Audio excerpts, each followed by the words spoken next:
Ito ang Biyahe by DJ Lala Banderas. DJ Lala Banderas.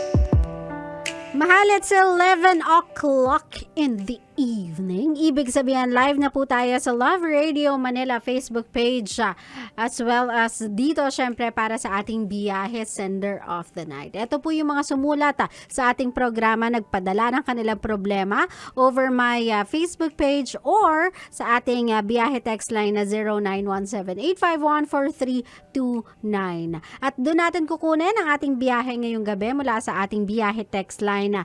Ito ay mula sa isang anonymous sender. Ayan. So, basahin natin ang kanyang biyahe. Ito po ang biyahe kung babae ito ay ni Minda. Okay? From now on, Minda na ang pangalan muna nito. Ito ang biyahe ni Minda.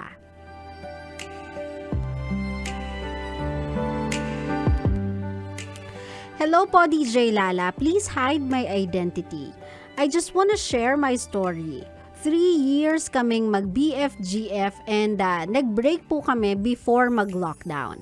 After few months, nagkaroon po siya ng new girlfriend na nilakad sa kanya ng pinsan niya. And then, ilang months pa lang, nabuntis niya na po yung babae noong 2020. And then fast forward po, nanganak na po yung girl and nagkikita pa din po kami ng ex ko until now dahil mahal pa namin yung isa't isa at sinabi niya po sa akin na nagsisisi siyang iniwan niya ako. Pinagpatuloy niya lang daw po yung relationship niya sa new girl nang dahil sa baby. And till now po, yung babae nilalayo po nung babae yung baby nila sa ex ko.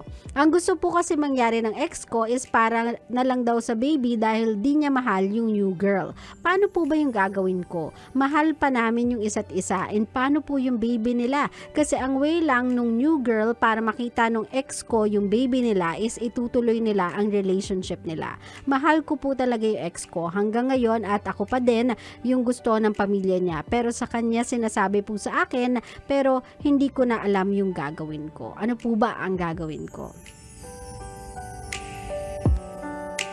Well, Minda or sa ating biyahe sender, hindi ako natutuwa sa iyo. Hindi ako natutuwa sa kaharutan nyo ng jowa mo. Hindi talaga ako natutuwa. O, diba? Ewan ko, for some reason, you guys are being unfair. Being unfair to the girl and to the baby.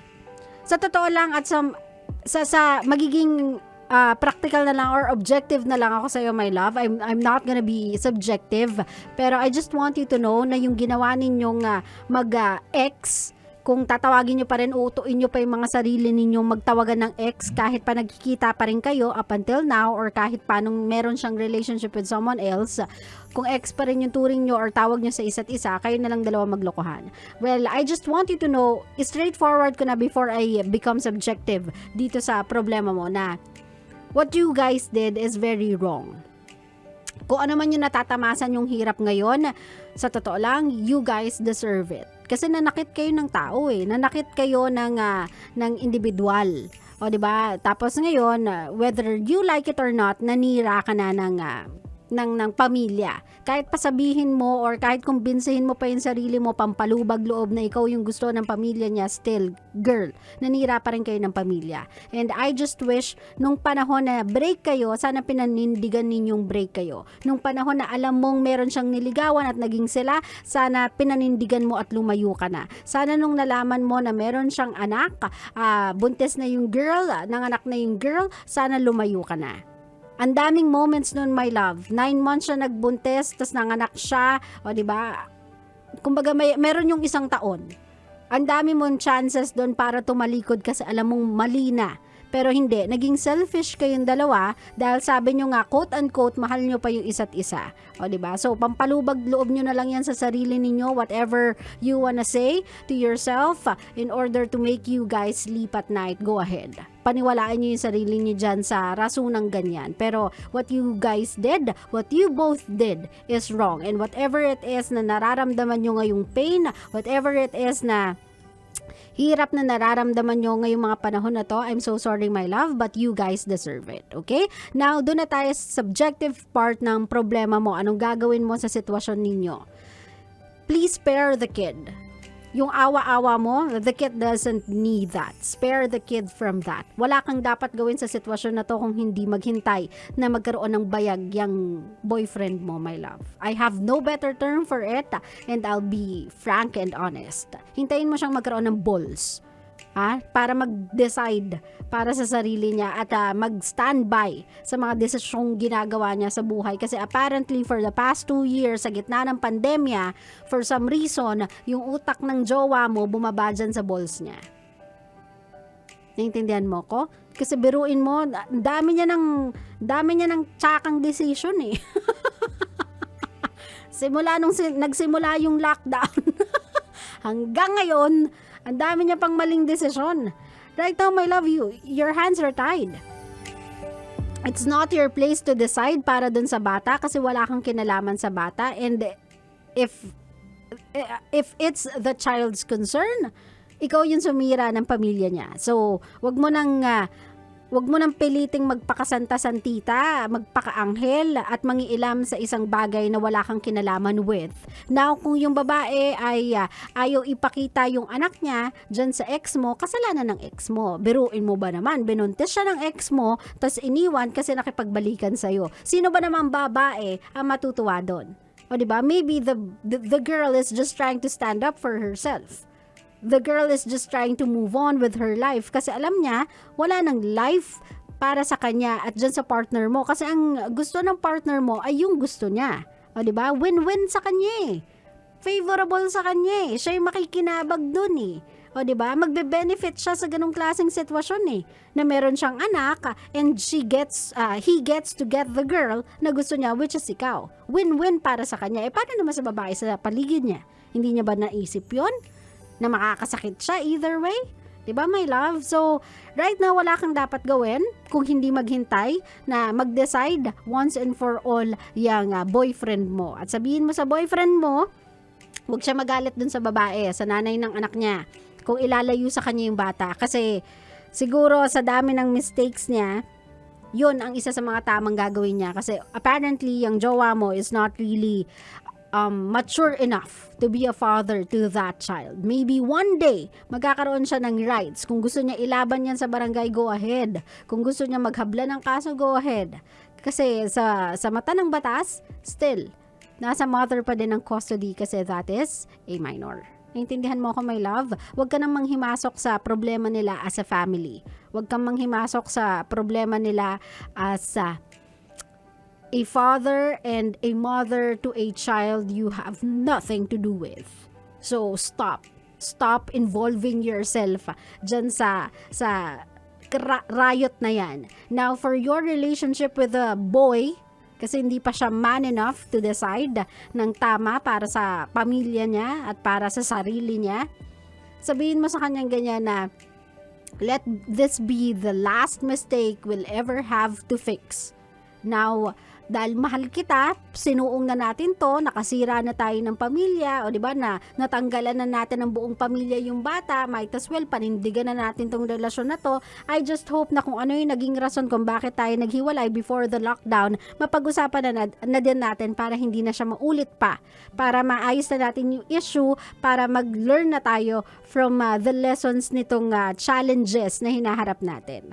O diba, I'll just stick with you, I'll just stand by you, whatever it is na mapag-decidean mo, andito lang ako, susuportahan kita kung ano yung magiging desisyon mo. Now, hindi ako manghimasok sa mga desisyon mo dyan sa family kasi I don't think I'll be the right person to speak in behalf of you or the right person to console you or give an advice to you regarding this matter kasi I am part of the reason as to why you have this problem. I think this is a matter you should be discussing with your parents, with your family, and whatever it may be, I'll be here for you. Naintindihan mo ko, my love? That's the only thing you can do right now. Kung mahal nyo talaga yung isa't isa, you have to fix this by you doing nothing and just supporting. Suportahan mo lang siya emotionally, mentally, and physically. Kung gusto mo, suportahan mo lang siya. Pero ikaw mismo gagawa ng aksyon to help him, please do not. Kasi instead of helping, mas makakadagdag ka lang sa init ng ulo ng babae. Right now, she is acting out of anger, out of pain, and out of pride. That's the reason why nilalayo niya yung bata. That's the reason why she is making demands. Because she's acting out of it. Sinaktan niyo siya eh. Now, give her time. Bigyan mo siya ng spasyo. Kasi kung pagbabalik ta rin kayo ng sitwasyon, I am so sure, ganun din yung gagawin mo sa kanya. Ganun din yung gagawin mo sa sitwasyon na to. Okay? So, stop telling yourself na ako naman yung gusto ng pamilya niya. No, don't do that. Do not even compare. Kasi kung i-compare mo ikaw sa kanya, siya wala siyang ginawang masama, ikaw meron. So, never dare compare yourself to that girl. You guys are very much different. At sa sitwasyon na to, she never did anything to you. If not, ikaw yung may ginawa sa kanya. So, never dare compare. Naintindihan mo ako, my love? Huwag ka masyadong conceited. Okay? Kasi kung yung lalaking yan na ikinapa-proud mo, yung lalaking yan na pinag-aagawan ninyo is half the man you think he is, you won't even be in this situation. Sana ginawa niya muna yung tama before siya bumalik sa'yo. Sana nakipaghiwalay muna siya dun sa girl before siya bumalik sa'yo. Sana tinapos niya muna yung negotiation when it comes to the child before siya bumalik sa'yo, before he dragged you in sa issue na to. Naintindihan mo ko? The best way to attack this issue in your point of view is to say nothing, to do nothing, and just wait. Support him if you want to. Pero I suggest whatever it is na mapag-desisyon niya, desisyonan niya. You have to do something with your life. You have to do something with the choices you are making, you made, and you are about to make in your life. I hope na magkaroon ka ng sense of maturity after nito. Sana magkaroon ka ng sense of independence and sense of direction after nito. Sana hindi ka tulad niya, ginagamit yung ulo sa baba kaysa sa taas. Sana ikaw yung magbigay ng tamang perspective sa relationship ninyo. Naintindihan mo? I wish nothing but the best sa inyong dalawa, sa relationship ninyong dalawa. But please, try not to hurt anyone else in order to be happy. Okay? Yun lang yung tanging wish ko sa inyong dalawa. Na kung gusto nyo maging masaya, sana along the way, wag na kayong manakit ng iba. Okay?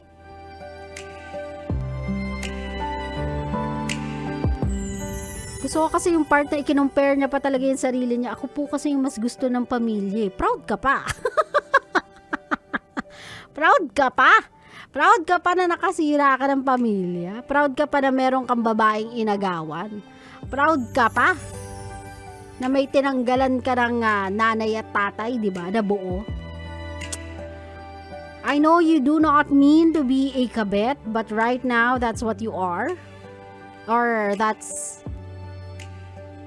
who you've been, a kabet. So, right now, wala ka talaga magagawa dyan. Ikaw yung outside party ng relationship na yan. So, you have to wait out yung storm before ka magkaroon ng before ka magkaroon ng say. Sabi sa'yo ni Boy Pindot, sarap yakapin ng mahigpit sa leeg.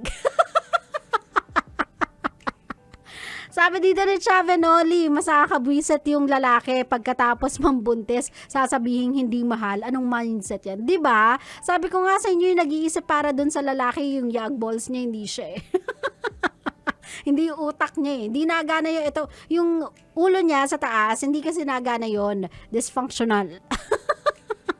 Ang nagpa-function yung ulo sa baba. Naku, nakakainis yung mga ganitong klaseng lalaki. Apakakire. Diba? Ang kakate.